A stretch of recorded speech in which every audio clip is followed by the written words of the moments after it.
You're watching Rooted and Rising, Aging with Intention, and we are here talking about aging, healing, and everything in between. So let's get into it. So anything you hear today is just my opinion. It's not a substitute for therapy. And so if you need therapy, I want to encourage you to reach out to your local mental health provider. So I want to talk about this word empty nester syndrome. And empty nester syndrome describes this feeling of loss once your children leave the house, when they get married or they go out to school, or maybe they've started a new job, but they're no longer in the home.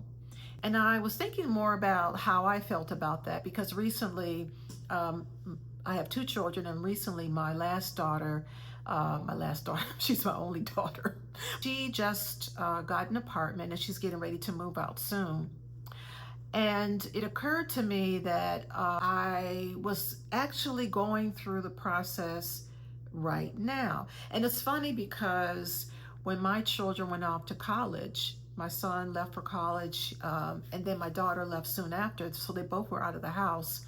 I thought that was the time that I was going to feel that gaping sense of loss, and um, they're no longer in the home, and I thought I was going to feel that way, but I was elated.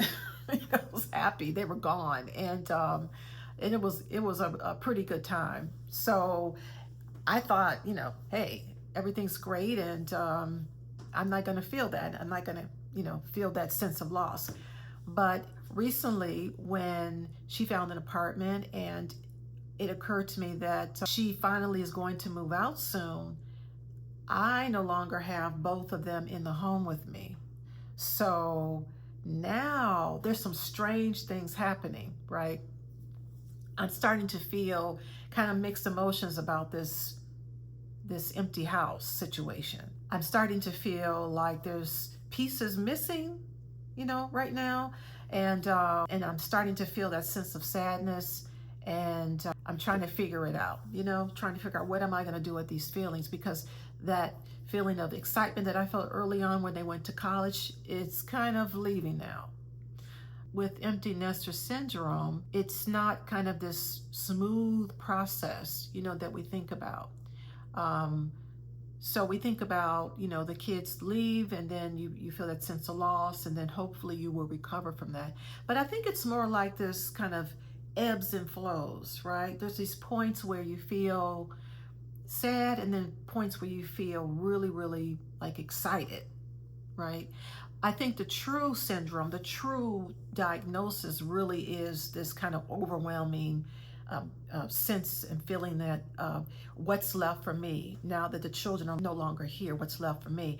And sometimes people just can't recover from that right away.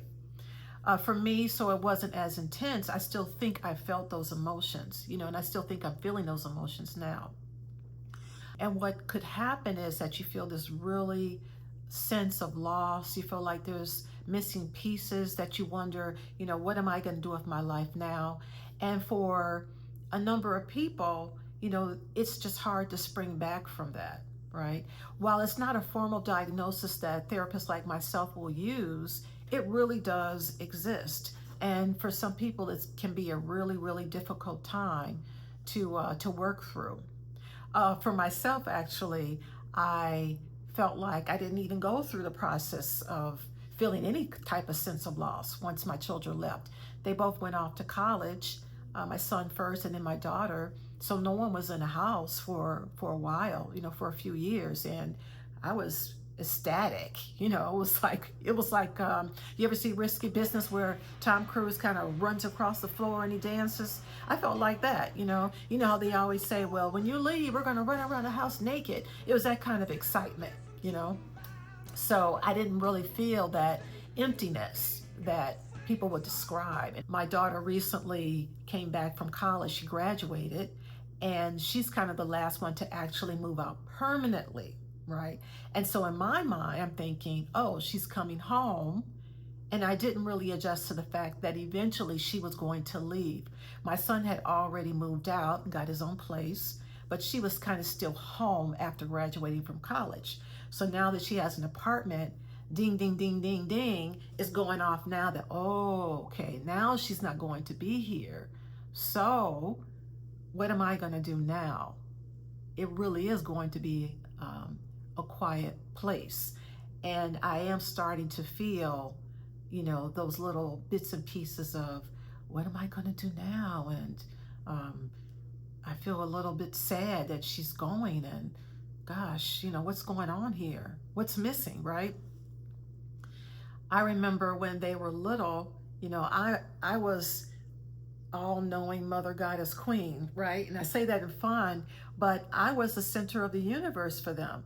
They were little and they would come home from school, and they would come in and start talking about their day, and I would know everything there is to know about what was going on in their lives and all the latest gossip, and if there's any type of problems that were happening, you know, I was there to fix it and solve it and figure it out with them, and just a wealth of information, right? Just they were totally dependent on me, and that's what kind of fueled me, as mother. That was my role to do. And slowly as time went on, I realized that, they're getting older. And so as they've gotten older, when they shifted to high school, it became more of, well, we're still going to talk to you, but we're kind of pulling back a little bit. But I was still pretty much in a mix when it came to knowing what was going on in their life. I was still kind of going to the school, having meetings, being involved that way. And if something happened in their lives, they were still filling me in, even though they had their own kind of personal life. But now that they are leaving, that my son's gone and my daughter is now leaving, everything is like, hey, we're adults. And really, we don't really want to share a whole lot that's going on with us. Very, private. And so it's like pulling teeth sometimes to get information out. And so with that, even with my daughter in the house, I still feel like, gosh, there's things that are missing now. There's pieces that are leaving now. And I don't feel as popular as I was before, and I have to adjust to that. I have to get used to that and respect that because they are adults. But there's still that emptiness, that emptiness you feel when they're leaving. It's almost like your friend is leaving and you're saying goodbye. So there is a form of grieving also involved in that, even though they both are in the same city and around the corner. There's still that feeling of, oh gosh, they're no longer going to be here. So what's going to fill that void for me? Now, I'll tell you this though, that even though I feel that sense of loss, there are moments that I get kind of giddy with excitement again. It's like, what do I do now? Wow.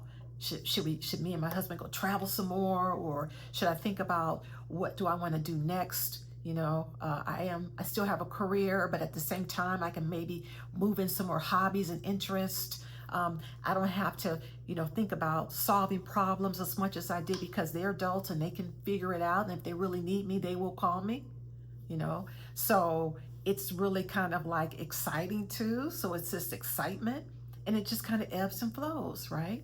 There's moments that I'm sad and I'm missing the past of what I had as this kind of mother that was always present and accountable as best as I could. And now I shifted to more of a facilitator.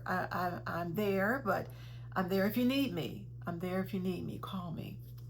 So it's really kind of a weird, different, interesting experience.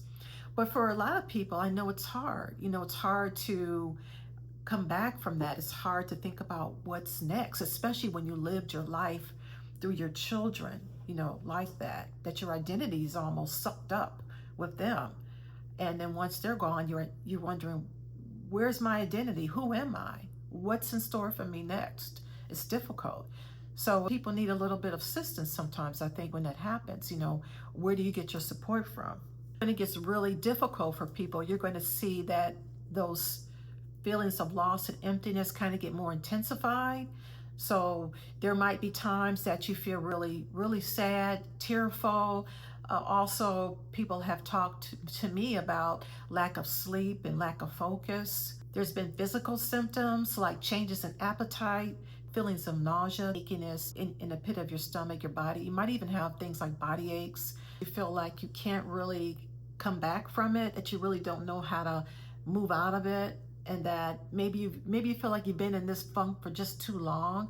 That might be the time you need to kind of reach out for additional help. The people that I think are most vulnerable are the ones that take it on a lot, and that their identities kind of get intertwined with the child's identities. Like I mentioned, I was kind of going through this, ups and downs, and ebbs and flows. Sometimes I'm happy, there's moments of sadness, but I kind of dug into those moments of happiness, dug into the possibilities of what's next for me and what can I do next. And that really kind of boosts me when I think about, wow, this is going to be a great time to just do whatever I want to do at this point, because I don't have to just be anchored in with raising children, because I now have adults. So I think that's a good time to plan on what's next for you. So in order to cope, I think focusing on the positive versus focusing on what you're missing is really crucial to kind of healing and getting through this.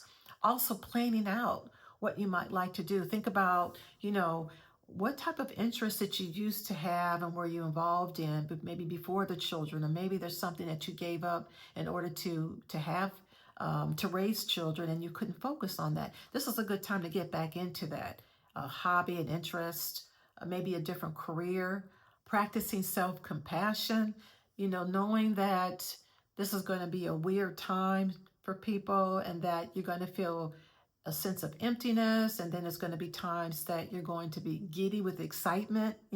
Just giving yourself grace to kind of go through that is important.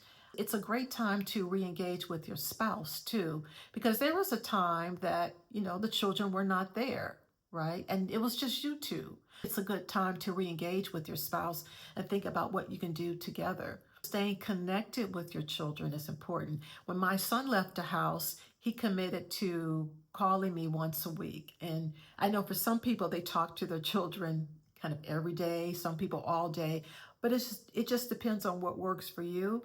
But he actually committed. I didn't push him into it. He committed to calling me, and he stuck with that. So I really enjoy talking to him every week. And so when he calls, we get to talk about things that are fun and what's new in his life. And guess what?